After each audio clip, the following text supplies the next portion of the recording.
नमस्कार, मी विलास बडे घेऊन आलोय बडे मुद्दे। आज महाराष्ट्राच्या विधानसभा निवडणुकीची घोषणा झाली। त्या पार्श्वभूमीवर आपल्या सोबत आज असणार आहेत मनोज जरांगे पाटील आणि लक्ष्मण हाके यांच्याशी आपण संवाद साधणार आहोत। पण सुरुवातीला बघूया आज दिवसभरातले इतर काही बडे मुद्दे। अर्थातच राज्यात एकाच टप्प्यामध्ये निवडणूक होणार हे आज जाहीर झालं, स्पष्ट झालं। 20 नोव्हेंबरला मतदान आणि 23 नोव्हेंबरला मतमोजणी। निवडणुकीचं बिगुल आज वाजलं। पुढचा महत्त्वाचा मुद्दा जागा वाटपाचा। महायुती आणि महाविकास आघाडीचा मुहूर्त हुकलेला आहे। उमेदवारांची पहिली यादी कधी जाहीर होणार याची उत्सुकता आहे। राज्याचं त्याकडे लक्ष लागलं। पुढचा मुद्दा निवडणुकीला सामोरं जाताना मुख्यमंत्री पदाचा चेहरा जाहीर करणं महायुती आणि महाविकास आघाडी दोघेही टाळतायत का? निवडणुकीच्या नंतर त्याबद्दलचा निर्णय होईल का हे पाहणं महत्त्वाचं आहे। पुढचा मुद्दा राज्यपाल नियुक्त 7 आमदारांचा आज शपथविधी सोहळा पार पडला। शिवसेनेकडून हेमंत पाटील, मनीषा कायंदे तर भाजपकडून चित्रा वाघ यांनी शपथ घेतली। आणि शेवटचा मुद्दा आजचा आहे पुणे जिल्ह्यासाठी शरद पवारांनी आता प्लॅन 14 बनवलाय। बाले किल्ल्यात पुन्हा मुसंडी मारण्यासाठी आता पवारांनी जोरदार मोर्चे बांधणी केली आहे। मंडळी, आज अखेर महाराष्ट्राच्या विधानसभा निवडणुकीचं बिगुल वाजलं। गेली 5 वर्ष आपल्या महाराष्ट्राच्या राजकारणामध्ये अनेक राजकीय उलथापालथी झाल्या। एक भलं मोठं राजकीय महानाट्य आपल्याला पाहायला मिळालं। या महानाट्याचा आता शेवटचा अंक आज सुरू झाला। 20 तारखेला मतदान होईल आणि 23 तारखेला या नाट्यावरती पडदा पडेल अशी आशा करूया। त्या दिवशी फैसला होईल या महाराष्ट्राचा नवा कारभारी कोण असेल। पण या राजकीय महानाट्याच्या शेवटच्या अंकात 2 पात्र अशी आहेत जी महत्त्वाची भूमिका, निर्णायक भूमिका निभावू शकतात। त्यांच्या भूमिकेकडे सगळ्या महाराष्ट्राचं लक्ष लागलेलं आहे आणि ही 2 नावं आहेत। मराठा आंदोलक मनोज जरांगे पाटील आणि ओबीसी आंदोलक लक्ष्मण हाके। या 2 बड्या नेत्यांशी आज आपण संवाद साधणार आहोत। सुरुवातीला आपण मनोज जरांगे पाटील यांच्याशी संवाद साधणार आहोत आणि त्याचबरोबर माझ्यासोबत स्टुडिओत लक्ष्मण हाके असणार आहेत। त्यानंतर त्यांच्याकडे सुद्धा आपण जाणार आहोत। आपण या दोघांना आमने सामने न आणता दोघांची भूमिका जाणून घेण्याचा प्रयत्न करणार आहोत। पण सुरुवातीला काही मूलभूत सवाल निर्माण झालेले आहेत आजच्या या सगळ्या परिस्थितीनंतर। आपण ते सवाल ऐकूया, त्यानंतर मनोज जरांगे पाटील यांच्याकडे जाऊया। सवाल आहे, विधानसभा निवडणुकीत जरांगे पाटील आणि लक्ष्मण हाके यांची भूमिका नेमकी काय असणार आहे? सवाल आज चर्चेला आपल्याला आणायचा आहे की जरांगे पाटील MMD फॉर्म्युल्याची चाचपणी करतायत का? मराठा, मुस्लिम, दलित म्हणजे MMD। सवाल आहे सरकार तिघांचं मग टार्गेट एकच का? हा सवाल उपस्थित केला जातोय। दोघांनाही हा सवाल आपल्याला विचारायचा आहे। सवाल आज बडे मुद्द्यामध्ये चर्चेला कुणाला पाडणार हे सांगितलं जातंय, पण कुणाला निवडून आणणार हे सांगितलं जाईल का? हा सुद्धा सवाल आहे। सवाल महाराष्ट्राची निवडणूक आता जातीच्या मुद्द्यावर लढली जाईल का? आजवर वेगवेगळे मुद्दे होते। आरक्षणाची लढाई कळीचा मुद्दा ठरली आहे का? याबद्दल आपण चर्चा करणार आहोत। आणि आज या चर्चेमध्ये आपल्या सोबत 2 प्रमुख नेते आहेत। पण सुरुवातीला मी जातोय मनोज जरांगे पाटील यांच्याकडे। गेली वर्षभर मराठा आंदोलनाच्या या सगळ्या पार्श्वभूमीवर महाराष्ट्र धगधगत असताना त्यांची भूमिका अतिशय महत्त्वाची असणार आहे आणि यामध्ये मनोज जरांगे पाटील यांना आपण विचारणार आहोत की आज त्यांची नेमकी भूमिका काय आहे। तर आपल्यासोबत चर्चेमध्ये सहभागी होण्यासाठी लक्ष्मण हाके सुद्धा आहेत। त्यांच्याकडे सुद्धा जातोय, स्टुडिओमध्ये आपल्यासोबत आहेत। लक्ष्मणजी, स्वागत आहे तुमचं। आज विधानसभा निवडणुकीचा बिगुल वाजलेला आहे। या विधानसभा निवडणुकीमध्ये तुमची नेमकी भूमिका काय असणार आहे?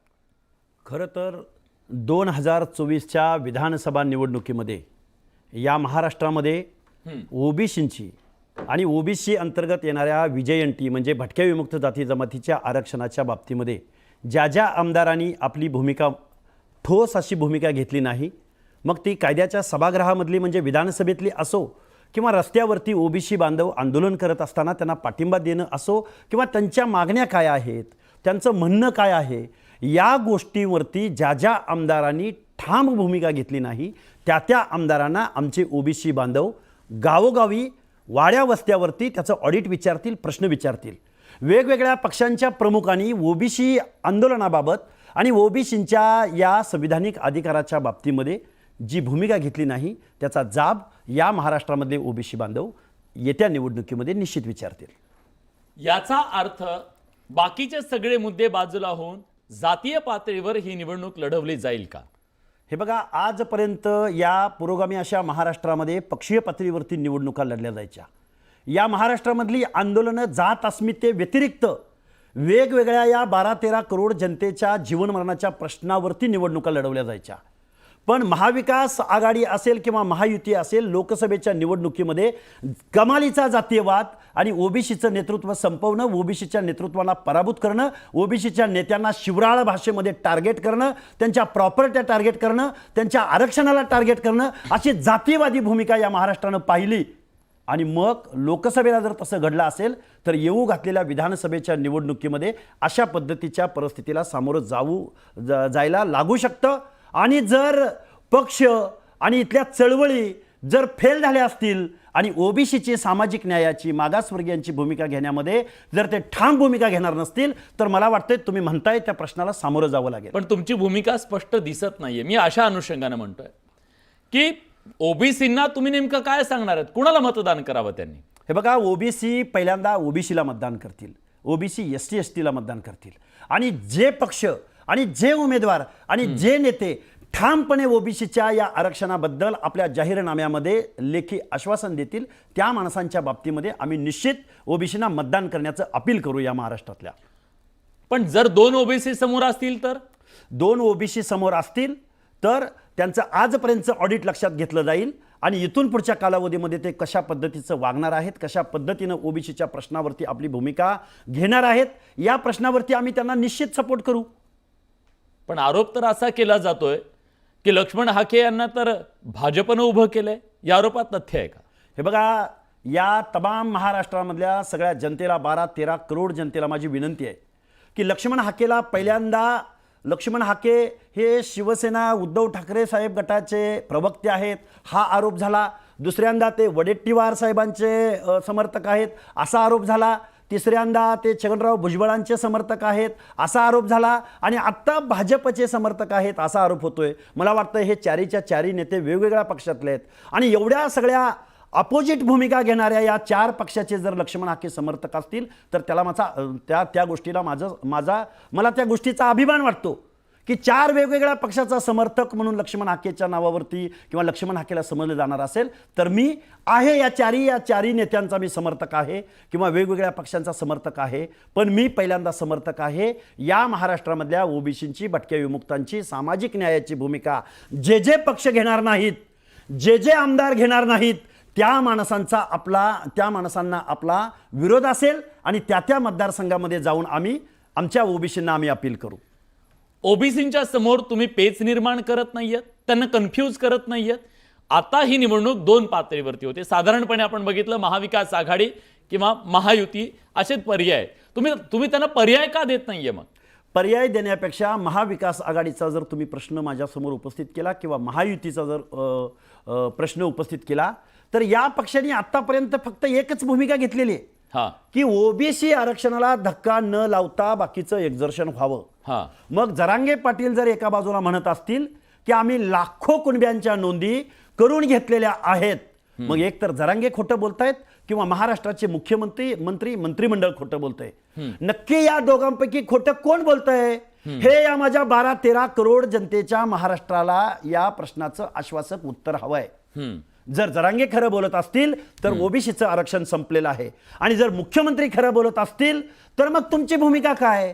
हाच सवाल आम्ही या महाराष्ट्रातल्या लोकांना आणि राज्यकर्त्या लोकांना विचारतो आहोत. एका बाजूला शरदचंद्रजी पवार असतील, महाविकास आघाडीचे नेतृत्व करणारे नेते, ते एका बाजूला जरांगे पाटलांना जाऊन भेट घेतात, त्यांचे आमदार खासदार जरांगे पाटलांना जाऊन लेखी पाठिंबा देतात. पण ओबीसींच्या व्यथा काय आहे, त्यांचं म्हणणं काय आहे, त्यांची मागणी काय आहे, त्यांना इग्नोर करतात.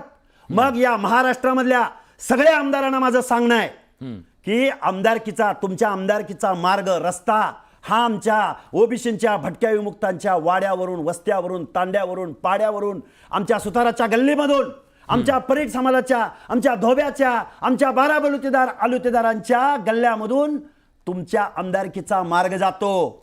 तुम्ही जर जरांगे पाटलांना पाठिंबा देत असाल तर तुमची ओबीसीच्या आरक्षणाबद्दल भूमिका काय, या प्रश्नाचं उत्तर या महाराष्ट्रातल्या प्रत्येक आमदाराला आणि खासदाराला आणि मतं मागायला येणाऱ्या नेत्याला या महाराष्ट्रातला ओबीसी विचारला वाचून पण राहणार कुणीही असं म्हटलेलं नाहीये.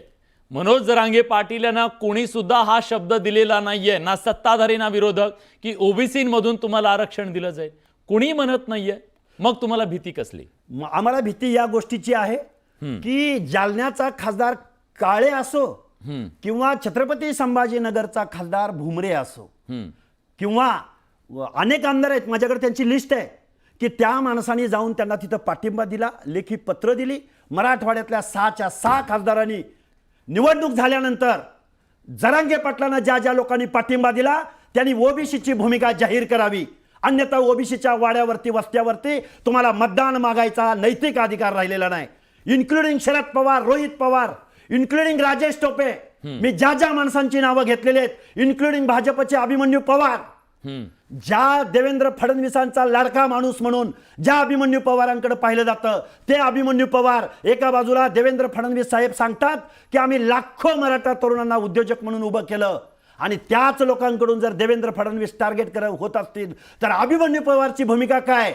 अदरवाईज तुम्ही औषधामध्ये आमच्या वाड्या वस्त्यावरती मत मागायला यायचा तुम्हाला नैतिक अधिकार नाही. पण मुद्दा हा आहे ना की ते म्हणतायत फडणवीसांना टार्गेट करतायत, ते तुम्ही पवारांना टार्गेट करताय असं दिसतंय. आम्ही मग यात राजकारण नाहीये. आम्ही महाराष्ट्रामधल्या, मी मगापासून तुम्हाला सांगतोय, महाराष्ट्रामधला कुठलाही पक्ष असो, ओबीसी आरक्षणाबद्दल, ओबीसीचं आरक्षण म्हणजे सामाजिक प्रतिनिधित्वाचं आरक्षण आहे. या महाराष्ट्रामध्ये ज्यांनी नॅरेट सेट केलाय, कुणी सांगितलं तुम्हाला की रिझर्वेशनच्या माध्यमामधनं प्रत्येक घरातल्या मुलाला नोकरी मिळणार आहे, प्रत्येक घरात झडपी मेंबर होणार आहे, प्रत्येक घरात आमदार खासदार होणार आहे, आणि तुमचं आरक्षण, ओबीसीच्या आरक्षणाला जे टार्गेट केलं जात आहे, आरक्षण म्हणजे हा प्रतिनिधित्वाचा कायदा आहे, ॲडिक्वेट रिप्रेझेंटेशन आहे. ही गरिबी. पण मला त्याच्यावरच यायचंय. ज्या सरकारच्या काळामध्ये ओबीसीचं राजकीय आरक्षण खतम झालं, त्यांच्याबद्दल तुम्ही का बोलत नाहीयेत? गेल्या 3 वर्षाच्या कालावधीपासून या महाराष्ट्राचं पंचायत राज मधलं आरक्षण म्हणजे सरपंच पदापासून ते महापौर पदापर्यंतचं आरक्षण गेल्या 3 वर्षापासून कोर्टामध्ये केस पेंडिंग आहे. मग या महाराष्ट्रातला मुख्यमंत्री त्या कोर्टाला विनंती करत नाही की आमच्या पंचायत राजच्या निवडणुका, अनेक नगरपालिका, महानगरपालिकांच्या निवडणुका गेल्या 3 वर्षापासून या महाराष्ट्रात होत नाहीत, तुम्ही हे हिअरिंग पूर्ण करावं आणि ओबीसीच्या आरक्षणाबद्दल तुम्ही भूमिका जाहीर करावी. मग या महाराष्ट्रातल्या आमदारांना, खासदारांना ओबीसीचं आरक्षण संपवलंय त्यांनी. आज त्यांना पंचायत राजमध्ये एखादा सरपंच सुद्धा आवडत नाही, म्हणून ओबीसीचं आरक्षण संपवणं हा घाट या महाराष्ट्रामधल्या या सत्ताधारी आमदार खासदारांनी किंवा विरोधातल्या आमदार खासदारांनी घातलेला आहे. आणि शरदचंद्रजी पवारांना जी भूमिका जाहीर घेता येत नाही ती जरांगे पाटलांच्या तोंडून शरदचंद्रजी पवार असोत किंवा भुमरे असोत किंवा काळे असोत किंवा राजेश टोपे असोत, या माणसांनी या महाराष्ट्रातलं ओबीसीचं आरक्षण संपवलंय असं हा लक्ष्मण हाके इथं जाहीरपणे माझं एक म्हणणं आहे. आज एका प्रकारची रणनीती ठरवली जाते, मराठा, मुस्लिम, दलित या सगळ्या समीकरणामध्ये ओबीसीचे आमदार निवडून येऊ शकतात एकट्याच्या हिमतीवर. हे बघा, या महाराष्ट्रामध्ये 50 ते 60% ओबीसीची संख्या आहे. मला जरूर मान्य आहे की ओबीसी अनऑर्गनायझेड आहे, ओबीसीच्या जातीच्या संघटना आहेत, ओबीसी वेगवेगळ्या पक्षाला ओबीसीचे लोक बांधली गेलेले आहेत. पण ओबीसीच्या हक्क आणि अधिकाराचं संरक्षण करायचं असेल, जर मराठवाड्यामध्ये जर अशा पद्धतीनं जातीय भावनेतून जर निवडणुका लढल्या जात असतील तर आपल्या हक्क अधिकाराचं संरक्षण, आपल्या प्रतिनिधित्वाचं संरक्षण वाचवायचं असेल तर मला वाटतं या महाराष्ट्रामधला ओबीसी जवळजवळ 90% ओबीसी हा कॉन्सन्ट्रेटेड झालेला दिसेल, हा ऑर्गनायझेड झालेला दिसेल आणि आपल्या हक्क अधिकाराची लढाई मतपेटीतून निश्चित दाखवेल. तुम्ही जरांगे पाटलांच्या विरोधात आहात की सरकारच्या विरोधात आहात हे महाराष्ट्राला एकदा कळायला हवं. आम्ही कुणाच्या विरोधात आहात आणि कुणाच्या बाजूने आहात हे स्पष्ट होत नाहीये. हे बघा, एक तर जरांगे पाटलांची मागणी, गरीब मराठा बांधवांची मागणी रास्त असू शकते, पण जरांगे पाटलांना ओबीसी आरक्षणामुळे तुमच्यावर ही वेळ आली किंवा ओबीसींच्या नेत्यामुळे तुमच्यावर ही वेळ आली, हे जे कोणी जरांगेंना सांगितलंय त्या गोष्टीला आमचा विरोध आहे. कारण या महाराष्ट्रामध्ये ओबीसीचा कोणता मुख्यमंत्री झाला, ओबीसीच्या किती लोकांनी कारखाने काढले, ओबीसीच्या लोक किती आमदार खासदार झाले, आणि ओबीसींचं नोकऱ्यामधला असेल, शिक्षणामधला असेल, कोऑपरेटिव्ह सेक्टरमधला असेल, आमदारक्यामधला असेल, खासदारक्यामधला असेल, 29 मुख्यमंत्र्यांपैकी 22 मुख्यमंत्री ज्या मराठा कम्युनिटीचे झाले, मग त्याला जबाबदार ओबीसीचे नेते कसे असतील, त्याला जबाबदार ओबीसी समाज कसा असेल? जी कास्ट डॉमिनेटिंग कास्ट आहे, जी कास्ट रुलर कास्ट आहे, ते या माझ्या महाराष्ट्राच्या भूमीमध्ये सामाजिक मागास कशी असू शकते, या प्रश्नाचं उत्तर. आर्थिक मागास पण आहे ना ती. आज त्यांची अवस्था जी आहे ती तर अमान्य करता येणार नाही. आज त्यांची जी दुरवस्था आहे विशेषतः मराठवाड्यामध्ये, ती अवस्था कशी नाकारणार आपण? हे बघा, आर्थिक मागासांना नरेंद्र मोदी साहेबांनी इकॉनॉमिकल वीकर सेक्शन EWS आरक्षण दिलंय, घटना दुरुस्ती करून दिलंय. मग EWS गरजवंतांना, गरिबांना जर आरक्षण द्यायचं असेल तर EWS का फॉलो करत नाहीत? जरांगे पाटलांनी खरं तर चर्चेला यायला हवं होतं. जरांगे पाटलांनी खरं तर आमच्या समोर येऊन, अरे महाराष्ट्र हा विचारांचा महाराष्ट्र आहे, महाराष्ट्रानं देशाला दिशा दिली, वाद संवाद प्रतिसंवाद आणि त्यातून मार्ग काढणं हे महाराष्ट्राचं लक्षण आहे. तुम्ही केला प्रयत्न त्यांच्याशी संवाद साधण्याचा? मी वेळोवेळी मीडियाच्या माध्यमातून या महाराष्ट्रातल्या लोकांना सांगितलंय की आमने सामने या. हा महाराष्ट्र असा कधीही महाराष्ट्र नव्हता. ओबीसींचं आणि मराठा समाजाचं भांडण या महाराष्ट्रात कधीही झालं नव्हतं. जरांगे नावाच्या इलॉजिकल बोलणाऱ्या, असंविधानिक बोलणाऱ्या आणि ओबीसी नेत्यांना टार्गेट करणाऱ्या, ओबीसी समूहाला टार्गेट करणाऱ्या, शिवराळ भाषा बोलणाऱ्या माणसाचं नेतृत्व या महाराष्ट्रातल्या आमदारांनी, खासदारांनी. पण ओबीसीना कुठे टार्गेट केलं? त्यांचं तर म्हणणं आहे की ओबीसीच्या नेत्यांना त्यांनी टार्गेट केलंय. ओबीसीचं प्रतिनिधित्व करणारे नेते म्हणजे ओबीसीचे प्रतिनिधी नाहीत? बर, पंकजाताई मुंडेंचा पराभव व्हावा, महादेव जानकरांचा पराभव व्हावा म्हणून जरांगेंनी का मिटिंगा घेतल्या असतील? एका बाजूला म्हणायचं धनगर आणि आम्ही भाऊ भाऊ, एका बाजूला म्हणायचं ओबीसी आणि आम्ही भाऊ भाऊ, आणि दुसऱ्या बाजूला त्यांच्या न्याय हक्काच्या आरक्षणाची झोपडी उद्ध्वस्त करायची भाषा बोलायची. ही कुठली रणनीती असू शकते या महाराष्ट्रात? तुम्ही संवाद साधायला समोर या, आणि तुम्हाला जमत नसेल तर तुमच्या सगळ्या सल्लागारांना घेऊन या. आमचं आव्हान आहे त्यांना, रणांगणातून पळ कशाला काढताय? ठीक आहे, पण या सगळ्यामध्ये तुम्हाला उद्या या महाराष्ट्रामध्ये कुठल्या प्रकारचं सरकार हवंय? कारण आता ज्या सरकारनं तुमची मागणी तर मान्य केली, तुमचं म्हणणं होतं की ओबीसींच्या आरक्षणाला धक्का लावू नका, तुमची तर मागणी मान्य झाली आहे. आज आचारसंहिता लागेपर्यंत मराठा समाजाला ओबीसीतून आरक्षण द्यावं ही जी मागणी होती ती मागणी मान्य झालेली नाहीये. मग तुमचं भांडण कुणाशी आणि कशासाठी? हे बघा, या महाराष्ट्राच्या मुख्यमंत्र्यांनी ज्या काही कुणब्यांच्या नोंदी या महाराष्ट्रामध्ये झाल्या त्याच्यावरती आम्ही ओबीसी बांधवांनी लाखो हरकती तिथं नोंदवलेल्या आहेत.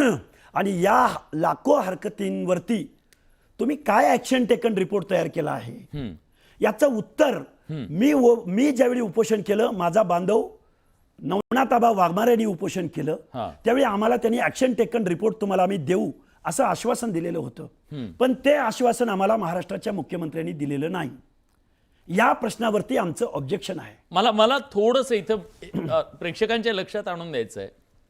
खरं तर मी ते दाखवलं असं तुम्हाला मागच्या काही काळामध्ये तुमचे सगळे स्टेटमेंट हे मुख्यमंत्र्यांच्या विरोधात असतात. दुसऱ्या बाजूला मनोज जरांगे पाटील यांचे स्टेटमेंट मुख्यमंत्र्यांच्या विरोधात नसतात, ते फडणवीसांच्या विरोधात असतात. हे काय आहे? हे असं काय? विलासजी, या महाराष्ट्रामधली अथॉरिटी पर्सन कोण आहे? मुख्यमंत्री महोदय आहेत. मुख्यमंत्री महोदयांनी 12-13 करोड जनतेच्या दायित्वाची शपथ घेतलेली आहे. मुख्यमंत्री महोदय एका कम्युनिटीच्या आरक्षणाच्या बाबतीमध्ये GR काढताना दिसतात, मिटिंगा लावताना दिसतात, वेगवेगळ्या समित्या नेमताना दिसतात, पण त्याच वेळी हेच मुख्यमंत्री महोदय ओबीसी बद्दल एक ब्रशब्द बोलताना दिसून येत नाहीत. पण त्यांनी सांगितलं ना की ओबीसीच्या आरक्षणाला धक्का लावणार नाही, हे त्यांनी सांगितलं आणि शेवटपर्यंत त्यांनी ते पाळलं सुद्धा. मग त्यांनी तो कसा धक्का लावला नाही याचा ऍक्शन टेकन रिपोर्टच लक्ष्मण हाके मागतायत, पण त्याच्यावरती ते बोलत नाहीत. एकदाही शासनाच्या अधिकृत अथवा अनधिकृत प्रतिनिधींनी या लक्ष्मण हाकेला सह्याद्री हाऊसवरती किंवा नवनाथाबा वाघमारे यांना किंवा मंगेश सासाने यांना या सह्याद्रीच्या हाऊसमध्ये बैठकीला बोलवलेलं नाही. म्हणजे तुमच्या उपोषणाकडे दुर्लक्ष केलं, हा राग आहे तुमच्या? उपोषणाचं सोडा, हा. ओबीसीचे अनेक प्रश्न आहेत, त्या प्रश्नाकडे सुद्धा यांनी दुर्लक्ष केलेलं आहे. हा आमचा आरोप आहे ना त्यांच्यावरती. बर, पण मग तुम्ही पर्याय काय देताय? जर ओबीसींकडे तुम्ही आज हक्काने सांगताय की ओबीसींच्या राजकीय अस्तित्वाची ही लढाई आहे, तर या लढाईमध्ये तुम्ही त्यांना दुसऱ्याच्या दावणीला कशाला बांधताय? ओबीसीना तुम्ही का पर्याय देत नाहीये की हा तुम्हाला पर्याय म्हणून? हे बघा, या महाराष्ट्रामध्ये ओबीसी आपल्या हक्क अधिकारांची लढाई लढेल. या महाराष्ट्रामधले आजपर्यंतची कुठलीही सरकार असोत, मी महाराष्ट्राला जबाबदारीनं सांगू इच्छितोय की या महाराष्ट्रामध्ये जे काही 4.5 लाख करोडचं बजेट होतं, या 4.5 लाख करोड बजेट या वर्षीचं, त्यामधली 1% तरतूद 50 ते 60% लोकसंख्या असलेल्या ओबीसींच्या सामाजिक न्याय हक्कांच्या योजनासाठी दिली जाते. ही लढाई फक्त आरक्षणाची नाही, ही लढाई बजेटरी तरतुदीची आहे. या महाराष्ट्रामध्ये ओबीसी विजयंतीच्या लोकांसाठी, मुलांसाठी या महाराष्ट्रातल्या एकाही जिल्ह्याच्या ठिकाणी एकही वसतिगृह नाही. अशा अनेक प्रश्न आहेत. त्या प्रश्नावरती या महाराष्ट्राच्या मुख्यमंत्र्यांनी, मंत्रिमंडळाने आम्हाला उत्तरं दिली पाहिजेत. नाहीतरी आम्हाला आमच्या हक्काने, अधिकाराची आणि राजकीय अस्तित्वाची, सामाजिक प्रतिनिधित्वाची, आमच्या हक्क आणि अधिकाराची लढाई या महाराष्ट्रामध्ये आम्हाला उभी करायची. महाराष्ट्राच्या राजकीय पटलावर एक चर्चा सध्या सुरू आहे, हरियाणा पॅटर्नची. हरियाणामध्ये ज्या प्रकारे एक तिथली डॉमिनंट कास्ट आहे त्याच्या बगैर जाट अशा प्रकारचं राजकारण केलं गेलं आणि त्या राजकारणाच्या माध्यमातून सत्ता काबीज करण्याचा प्रयत्न केला गेला, अशी राजकीय चर्चा आहे की तशाच प्रकारचा प्रयोग महाराष्ट्रात केला जाण्याची शक्यता आहे. तुम्ही या राजकीय समीकरणाकडे कसं पाहता? असं होऊ शकतं का? तसा प्रयत्न सुरू आहे का? कारण एवढी सगळी महामंडळ, प्रत्येक छोट्या छोट्या छोट्या छोट्या जातीचं राजकीय प्रतिनिधित्व आणि त्यांना महामंडळ देण्याचा जो प्रयत्न आहे तो कुठल्या दिशेनं जातोय? हे बघा, या महाराष्ट्रामध्ये एकाही पक्षानं ओबीसीच्या बाबतीमध्ये ठाम भूमिका घेतलेली नाही. हा आमचा आजपर्यंतचा आरोप आहे. पण चला ठीक आहे, अजून थोडा वेळ आहे. ज्यावेळी निवडणूक जाहीरनामा ज्यावेळी हे पक्ष जाहीर करतील त्यावेळी त्यांची भूमिका जर ओबीसीना अपिलिंग असेल तर तो पक्ष सत्तेत जाईल. मग तो कोणताही पक्ष असू शकतो. भाजप असेल, निश्चित असू शकतो. तुम्ही भाजप असं म्हणतं, त्याच्यावर आक्षेप आहे बाकीच्यांचा. आमचा डीएनए हा ओबीसी आहे. खरंच भाजपचा डीएनए ओबीसी आहे की भाजपला ओबीसींची मतं हवी आहेत? हे बघा, भाजपनं सामाजिक न्यायाची भूमिका घ्यावी. जे काही काम केलं त्याचं ऑडिट या महाराष्ट्रातल्या ओबीसींसमोर मांडावं. आम्ही ज्या पक्षांची अपिलिंग भूमिका आम्हाला असेल, ज्या पक्षांनी मग या महाराष्ट्रामध्ये ज्यांना सत्तेवर जायचंय, ज्यांना ओबीसीची मतं हवी आहेत, त्यांनी आमचे ओबीसीचे उमेदवार आमच्या लोकसंख्येच्या प्रमाणात द्यावेत. समतोल प्रतिनिधित्व, समतोल निवडणुका लढण्याची संधी द्यावी. आणि आमचे उमेदवार जर एखाद्या पक्षानं जास्तीत जास्त निवडणूक लढण्याची संधी जो पक्ष देईल त्या पक्षाला सत्तेत बसवायचं काम या महाराष्ट्रातला ओबीसी निश्चित करेल. तुमचा थेट प्रयत्न असा असणार आहे की या महाराष्ट्रामध्ये जास्तीत जास्त ओबीसी आमदार निवडून आणणं? मी थेट सवाल विचारतो. निश्चित. राजकारण जर अंतिम असेल, मग ते कुठल्याही पक्षातले असो, कुठल्याही पक्षातले सर्व असो, पक्षांमध्ये आणायचे पण ओबीसी आणायचे निश्चित. पण ह्या सगळ्यामुळे जातीवर मतदान होईल ना या महाराष्ट्रामध्ये? मग आता काय चालू आहे?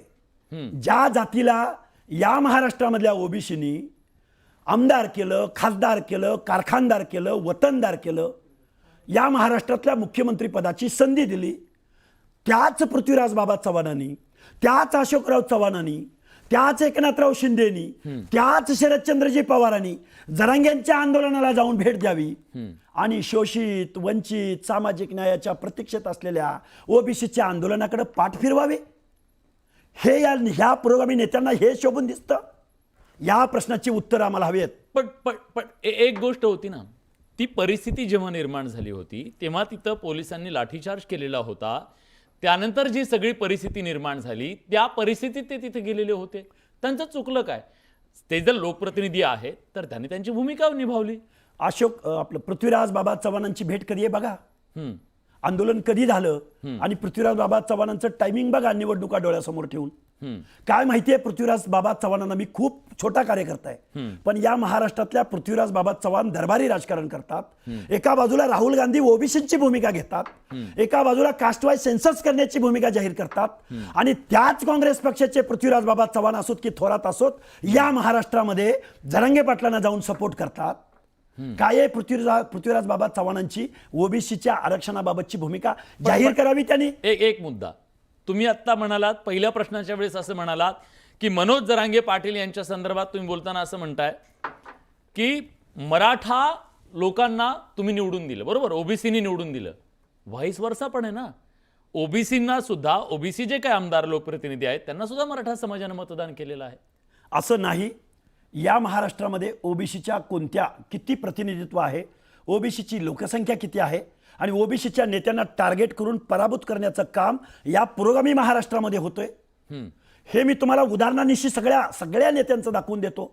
आज छगनरावजी भुजबळ ज्या मंत्रिमंडळामध्ये होते त्यांच्यावरती कमरेखालच्या भाषेमध्ये शिवीगाळ केली जात होती, त्यावेळीच एकनाथराव शिंदे नावाचे मुख्यमंत्री किंवा त्याच मंत्रिमंडळातले अजितदादा पवार असतील किंवा मंत्रिमंडळातले अनेक मंत्री असतील, आपल्या मंत्रिमंडळातल्या एका मंत्र्यावरती अर्वाच्य भाषेत शिवीगाळ केली जात असताना ते भूमिका घेतली नाही त्यांनी.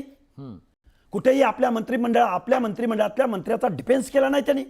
पण त्यांच्यावर टीका होत असताना तुम्ही म्हणताय भूमिका घेतलेली नाहीये, पण त्यांनी कुठल्याही प्रकारे हा वाद वाढू नये याच्यासाठी पण प्रयत्न केला ना. कुणी केला प्रयत्न असा? सगळ्याच नेत्यांनी सांगितलं. या महाराष्ट्रामधल्या आमदारांनी, खासदारांनी आणि मुख्यमंत्र्यांनी नेहमी जरांगे पाटलांना रेड कार्पेट घातलं. फक्त जरांगेच्या मताची काळजी या लोकांना आहे, पण त्यांच्या मागे इतका मोठा समाज आहे. मग समाज, हे बघा, या महाराष्ट्रामध्ये असेल किंवा देशामध्ये असेल, एखाद्या नेत्याच्या मागे समूह आला म्हणजे सामाजिक न्यायाचं धोरण, म्हणजे गावगाड्यातला एखादा घिसाडी असेल, पारधी असेल, मसनजोगी असेल, त्याच्या हक्काने अधिकार तुम्ही काढून घेणार. हा अधिकार दिला कोणी तुम्हाला? तुम्ही 1 करोडचा उद्या मोर्चा काढाल म्हणून गावगाड्यातल्या दलिताचे हक्काधिकार हिसकावून घेण्याचा अधिकार आहे तुम्हाला. ठीक आहे, ते मान्य केलं, पण त्या 1 कोटी लोकांच्या भावनेचं काय? 1 कोटी लोकांच्या भावनेने, आपल्या मानवतेच्या दृष्टिकोनातून, सामाजिक न्यायाच्या दृष्टिकोनातून 3000 वर्षाच्या कालावधीमध्ये या महाराष्ट्रामध्ये ज्या ज्या कम्युनिटींच्या बाबतीमध्ये सोशल डिस्क्रिमिनेशन झालं, त्या लोकांचं प्रतिनिधित्व म्हणजे रिझर्वेशन आहे. यांना सांगितलं कोणी की रिझर्वेशन म्हणजे लाभाची योजना आहे? यांना सांगितलं कोणी की रिझर्वेशन मिळालं की प्रत्येक घरातल्या पोराला नोकरी मिळणार आहे? Reservation is equal to representation. आणि हेच नक्की शरदचंद्रजी पवार असतील किंवा हे आजी माजी मुख्यमंत्री असतील, या मुख्यमंत्र्यांनी सामाजिक न्यायाची भूमिका या महाराष्ट्रात घेतली नाही, संविधानाची भूमिका घेतली नाही. ओबीसींची फरफट या महाराष्ट्रामध्ये आज रोजी होताना दिसते. तुम्ही जे शरद पवारांवर टीका करताय, त्या शरद पवारांनी तर मंडल आयोग लागू केला महाराष्ट्रामध्ये. त्यांची इच्छा असती तर त्यांनी मराठा समाजाला दिलं असतं ते आरक्षण, पण त्यांनी ओबीसींना दिलं. त्यांच्यावर राग कसा काय असू शकतो? तेच शरदचंद्रजी पवार 2024च्या कालावधीमध्ये ओबीसीच्या आरक्षणाबद्दल बोलताना दिसून येत नाहीत. तेच शरदचंद्रजी पवार 50% वर वाढीव कोठा करा म्हणून सांगतात. एवढे मुरब्बी आणि प्रशासनाचा अनुभव असणारे एक आदर्श नेते, जाणते नेते, एक अनुभवी नेते, पटना हायकोर्टाचा निर्णय असताना, अनेक सुप्रीम कोर्टाची जजमेंट असताना, 50%च्या पुढे रिझर्वेशनची पॉलिसी राबवू नका असं इथल्या न्यायव्यवस्थेचं म्हणणं असताना, तेच शरदचंद्रजी पवार निवडणुकीमध्ये पोलरायझेशन करण्याच्या दृष्टिकोनातून अशी भूमिका कशी घेताना दिसून येतात?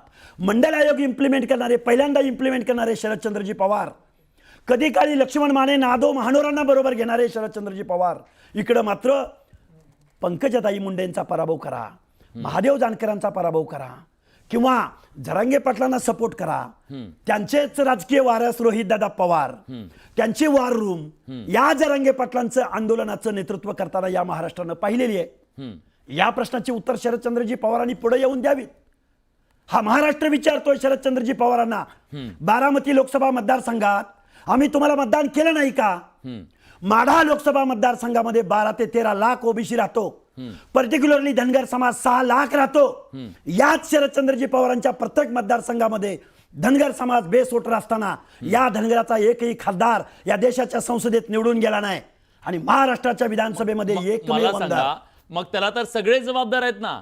2 कोटी असलेला इथला जो धनगर समाज आहे, त्याचा जर एक आमदार निवडून येत असेल तर त्याला तुम्ही दुसऱ्याला कसं काय दोषी ठरवत असाल? धनगर समाज दोषी नाही याच्याबद्दल. हे बघा, या महाराष्ट्रामध्ये ज्यांचं रिप्रेझेंटेशन नाही त्या लोकांना हे बघा, आरक्षण reservation is equal to not a economical program. Reservation is equal to representation, प्रतिनिधित्व. ज्या ज्या लोकांचं प्रतिनिधित्व या कायद्याच्या सभागृहात झालं नाही हा. त्या लोकांचं रिप्रेझेंटेशन म्हणजे रिझर्वेशन आहे. जरांगे नावाच्या माणसानं या महाराष्ट्रात रिझर्वेशन म्हणजे लाभाची योजना, रिझर्वेशन म्हणजे नोकऱ्या, रिझर्वेशन म्हणजे प्रत्येक तरुणाला रोजगार, हा जो नॅरेट सेट केलाय तो आरक्षण संपवणारा नॅरेट आहे. आणि त्याला सपोर्ट करणारे हे सगळे आमदार खासदार आणि आमच्या उद्या जरांगे मुख्यमंत्री झाले तर अजिबात होणार नाही. जरांगे जरी मुख्यमंत्री झाले तर त्यांना स्टेट बॅकवर्ड कमिशनचं सोशल बॅकवर्डनेस जोपर्यंत मराठा तो कम्युनिटी तर दिलाय आता, तो आता दिलाय ना. काय दिलंय, हायकोर्टमध्ये फक्त त्याला चॅलेंज केलं गेलेलं आहे. त्याचा स्टेट बॅकवर्ड कमिशन जे आहे त्यांनी तर सांगितलं मराठा समाज आता मागास आहे म्हणून. एससीबीसी मधला दिलेला आहे आणि तो राज्य लेवलला त्यांनी कायदा केलेला आहे. तो कायदा चॅलेंजही झालेला आहे. त्या राज्य मागासवर्ग आयोगाचं जे एक्झर्शन आहे ते स्टेट बॅकवर्ड कमिशनच्या मेथडॉलॉजीच्या संविधानिक तरतुदीच्या विरोधामधलं आहे. हे मला या महाराष्ट्राला एक आयोगाचा माजी सदस्य म्हणून सांगायला आवडेल. ज्या सुक्रे आयोगानं या महाराष्ट्रामधलं जे एक्झर्शन केलं ते इलॉजिकल होतं. ते फक्त ओपन आणि मराठा कम्युनिटीचं केलं. या महाराष्ट्रातल्या ओबीसीचं म्हणजे एंटायर 12-13 करोड जनतेचा सोशो इकॉनॉमिकल सर्वे व्हायला हवा होता. जो सर्वे केला गेला, या महाराष्ट्रासमोर जबाबदारीनं सांगतोय की जो सर्वे केला गेला तो फेक सर्वे आहे. कारण एका बाजूला प्रश्नपत्रिका दिली गेली आणि दुसऱ्या बाजूला सोशल मीडियाच्या माध्यमातून आन्सरशीट दिली गेली. आणि याला सांगतो, यालाच हे जे इन्फॉर्मेशन गोळा केली ही क्रॉस व्हेरीफाय करण्यासाठी राज्य मागासवर्ग आयोगाकडे कुठली यंत्रणा होती ना राज्य शासनाकडे कुठली यंत्रणा होती. म्हणून फेक माहितीच्या आधारावरती या महाराष्ट्रामध्ये 10% एससीबीसीचं आरक्षण दिलं गेलंय. ते कोर्टात टिकणे नाही. ठीक आहे, मी एक शेवटचा प्रश्न विचारतो. लक्ष्मण हाके यांचा मतदारसंघ कुठला? लक्ष्मण हाके मैदानात उतरणार आहेत का? लक्ष्मण हाके या महाराष्ट्रामधले 5, 25, 50, 100 आमदार निवडून जाण्यासाठी सर्व पक्षीय पण म्हणेन. कारण ओबीसीचं प्रतिनिधित्व जोपर्यंत या महाराष्ट्राच्या विधानसभेत जाणार नाही, तुम्ही कुणाला सोबत घेणार आणि समीकरण मांडणार, ज्या सोशल इंजिनिअरिंग करणार आहे. यस, ज्या नेतृत्वाने आणि ज्या पक्षांनी ओबीसीची ठाम भूमिका घेतली त्यांच्या पाठीशी पडेल ती किंमत मोजून या महाराष्ट्रामधला ओबीसी त्यांच्या पाठीशी ठामपणे उभा राहू शकतो. ठीक आहे, धन्यवाद. तुम्ही न्यूज 18 लोकमतशी बोललात त्याबद्दल. आपण जनतेला जेव्हा प्रश्न विचारला की या विधानसभा निवडणुकीमध्ये जरांगे पाटील आणि लक्ष्मण हाके यांची भूमिका निर्णायक ठरेल का, बघा जनतेला काय वाटतंय. हा पोल यूट्यूबवरती सोशल मीडियावरती ओपन आहे, तुम्ही त्याचा रिझल्ट बघू शकता तिथं सुद्धा. आणि बघा 78% लोकांना वाटते होय जरांगे पाटील आणि लक्ष्मण हाके यांची भूमिका या विधानसभा निवडणुकीमध्ये निर्णायक ठरेल, तर 22% लोकांना वाटतंय नाही, इतर महत्त्वाचे मुद्दे असतील. तर बोलूया